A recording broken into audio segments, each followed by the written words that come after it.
이렇게 통화가 안 될 경우에는 보통 껐다가 켜시면 되는 경우가 있습니다. 그래서 유심카드가 굉장히 오래된 것들, 한 4년, 5년 되면은 증상이 안 좋게 나타납니다. 안녕하세요. 반갑습니다. 험북TV입니다.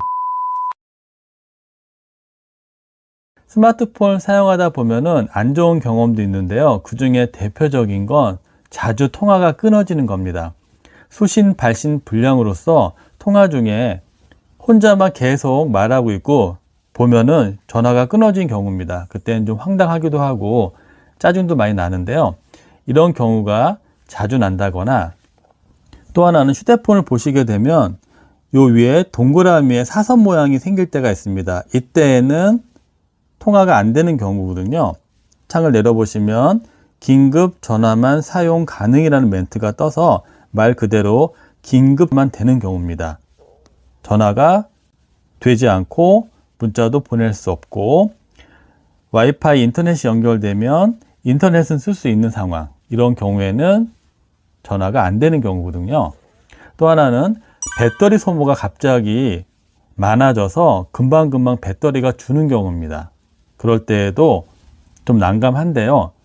이렇게 통화가 안 될 경우에는 보통 껐다가 켜시면 되는 경우가 있습니다. 그래서 또 사용하다가 또 똑같은 증상이 자주 난다면 이때에는 유심카드를 한번 교체해 보시기 바랍니다.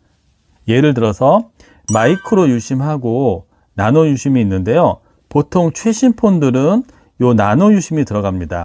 예전에 쓰던 폰을 교체하실 때 마이크로 유심에서 나노 유심으로 새 걸로 교체하는 경우도 있지만 보통 쓰던 것을요, 예전에 배웠듯이 이런 유심 커터기를 이용해서 크기를 맞춰서 잘라서 쓰는 경우가 있거든요. 그럴 경우에 증상이 안 좋을 수가 있습니다. 또 하나는 유심카드가 굉장히 오래된 것들, 한 4년, 5년 되면은 증상이 안 좋게 나타날 수가 있습니다.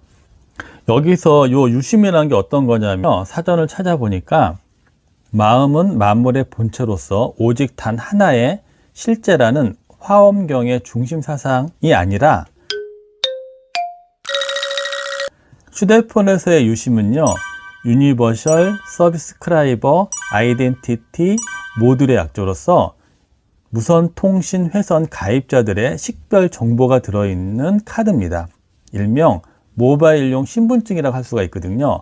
사람으로 치면 뇌나 심장입니다. 그래서 유심이 읽히지 않는다거나 유심을 빼게 되면 기계는 그냥 몸통에 불과합니다. 통화할 수가 없는 상황이죠.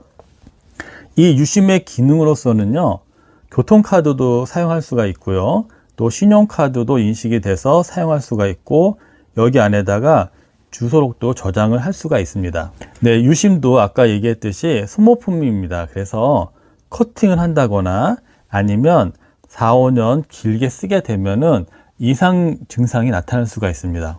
네, 그래서 커팅을 해서 썼는데 특별히 문제가 안 되면 크게 이상은 없지만 자주 빈번하게 아까 처음에 말씀해 드린 수신 발신 불량이라든지 배터리가 빨리 단다든지 되게 불편한 경우에는요, 유심카드를 한번 교체해 보시기 바랍니다.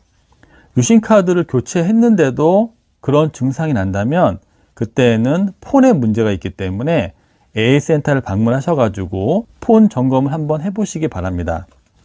네, 유심 문제로 발생할 수 있는 불편 현상으로는요, 4G나 5G 폰이 3G망으로 통화가 바뀐다거나 통화하실 때 수신 발신이 불량으로 자꾸 끊어진다거나 또 긴급 전화만 가능하다고 나오는 경우, 잘 쓰던 교통카드가 인식이 안 될 때, 영상통화나 문자 메시지가 발송이 안 될 때, 보통은 그럴 때 휴대폰을 껐다 켜시면 증상이 완화가 되지만 빈번하게 자주 발생할 경우에는 유심카드를 교체하시기 바랍니다.